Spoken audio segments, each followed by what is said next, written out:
어려워요. 뭐지? 아무리 몇 페이지를 넘겨도 페이지가 넘어가지도 않고 어려운 내용이었던 것 같아요. 그래서 속지를 다시 펼쳐봤죠. 그랬더니 표지에는 채털리라는 사람인데 그 표지를 넘기고 그 다음 속지에는 다른 제목이 써 있었다고요. 괴테의 파우스트. 성인이 돼서 읽어도 어려운 그 책을 중학교 1학년생이 잔뜩 부푼 꿈을 안고 펼쳐서 읽었으니 얼마나 황당했겠습니까. 뭐 요즘이야 책을 쉽게 잘못된 책을 또 바꾸고 또 그러고 싶지만 제가 또 집이 또 교보에서 가까운 것도 아니었고 또 교보까지 나올 일도 그렇게 많이 있지 않은 어린 학생이 그 책을 지금도 바꾸지 못한 상태로 갖고 있어요. 그 파우스트 정말 기억이 나는 책이었고요. 그게 바로 이제 교보에서 제가 처음 산 책이었던 것 같아요.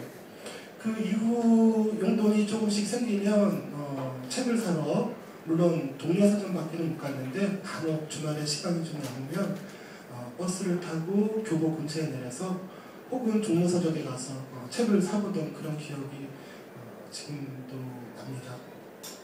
지금 여러분들도 마찬가지겠지만 서점에 와서 직접 손으로 책을 고르는 그런 경험이 많이 줄어들었죠. 예전에는 흔했는데 인터넷에서 심지어는 가격 비교까지 해가면서 더 싼 곳으로 주문하는 인터넷에서 이제 서점으로 나오지 않는 그런 경험들을 갖고 있는데 그때는 직접 사러 많은 시간을 투자해서 서점에 나왔던 것 같아요.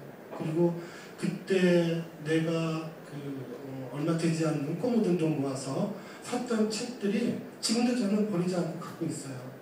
그동안 이사를 여러 번 다니면서 많은 책들을 버리고 했지만 그 어린 시절에 샀던 그런 손때 묻은 책들은 아직도 잊지 못하는 것 같습니다. 그때부터 저는 어떤 문학의 꿈을 키웠던 것 같고요. 그 문학의 꿈을 키우던 어린 꼬마 소년이 이제 40이 넘어서 먼 사막을 다녀와서 그 책을 내놓고 여러분들과 만나서 강연회를 한다고 하니 매우 남다른 감회가 듭니다. 감회가 좀 길었죠? 네. 이 책 제목을 보시면은 글쎄요, 조금 달달하다? 아니면 조금 그 여심을 겨냥한 그런 제목이 아닌가? 뭐 이렇게 느껴질 수도 있을 것 같은데요. 이름이 없는 너를 부를 수 없는 나는 사실 예사롭지 않은 의미를 담고 있는 제목이에요.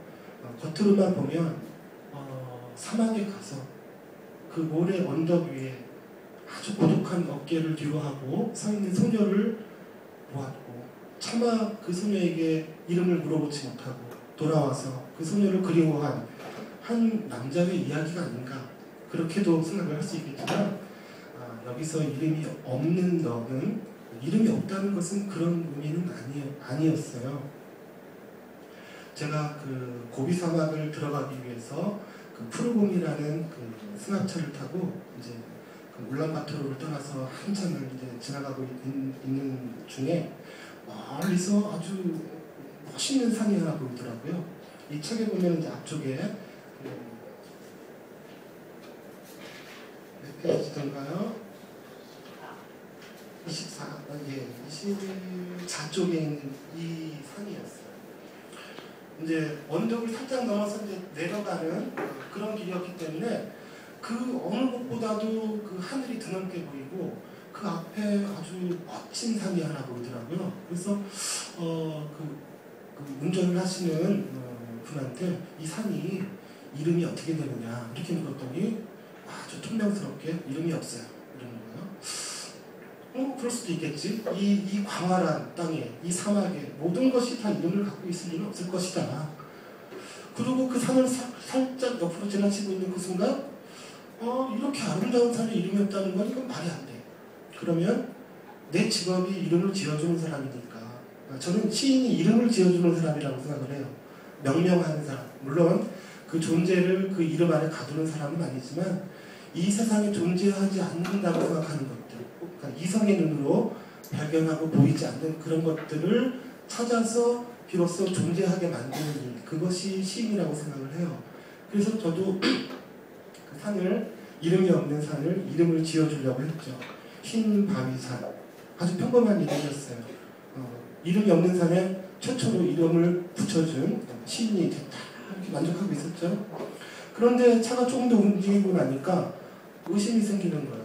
아니, 이렇게 아름다운 산에 이름이 없을 수는 없다. 그래서 한 번 더 물었죠. 그런데 아니나 다를까 산에 이름이 있었어요. 하지만 그 산의 이름을 말해서는 안 된다고 하더라고요. 왜 그런가 했더니 그 산은 신성한 산이기 때문에, 정령과 식령과 영혼이 숨쉬는 살아있는 산이기 때문에 인간의 목소리로 그것을 함부로 불러서는 안 된다. 그래서 멀리 떨어지고 그 산이 보이지 않을 즈음에는 그 이름을 말해도 된다고 하더라고요. 아, 그때 저는 뭔가 소름이 쫙 끼치는 그런 걸 느꼈는데, 제가 겁도 없이 흰 바위산이라고 이름을 멋대로 붙여서 부른 것을 굉장히 후회했어요. 내가 인간이 감히 범접할 수 없는 어떤 그 신성함을 오독했구나, 이런 생각이 들더라고요. 그리고 돌아와서 그 산이 도저히 잊혀지지가 않는 거예요. 이름이 있지만 이름을 부를 수 없는 산이었어요. 이름이 있지만. 그렇다면 나는 고비 사막에서 무엇을 구하고 찾고 부르려 했을까? 이런 생각과 연결이 되는 것이었어요. 어떤 단 한 사람을 그리워하고 단 하나의 소원을 이루고자 하는 것이 아니라, 내가 고비 사막에서 찾은 것은 그 모든 것이 아니었는가. 바로 이름을 부를 수 없다는 것은 특정한 그 무엇으로 한정해서 부를 수 없다는 것과 마찬가지예요. 우리가 사과라고 하면 사과 이외의 것은 의미하지 않죠. 사과라고 부를 때 꽃은 사과에 포함되지 않아요. 꽃이라고 부르면 꽃만을 의미하게 돼요. 제가 사막에 가서 무엇을 구하고 무엇을 찾았다면 그 이상도 이하도 아닌 그 무엇일 뿐일 거예요. 하지만 저는 이름으로 한정해서 부를 수 없는 이 우주의 모든 것을 받아들이고 배우고 느끼고 그 안에서 나를 찾으려고 했던 것이 아니었던가, 이런 생각이 들더라고요. 그래서 그것은 특정한 이름으로 포괄되는 그런 것이 아니라 바로 이름이 없는 이 세계의 모든 것이었다, 이런 생각을 하게 되었습니다.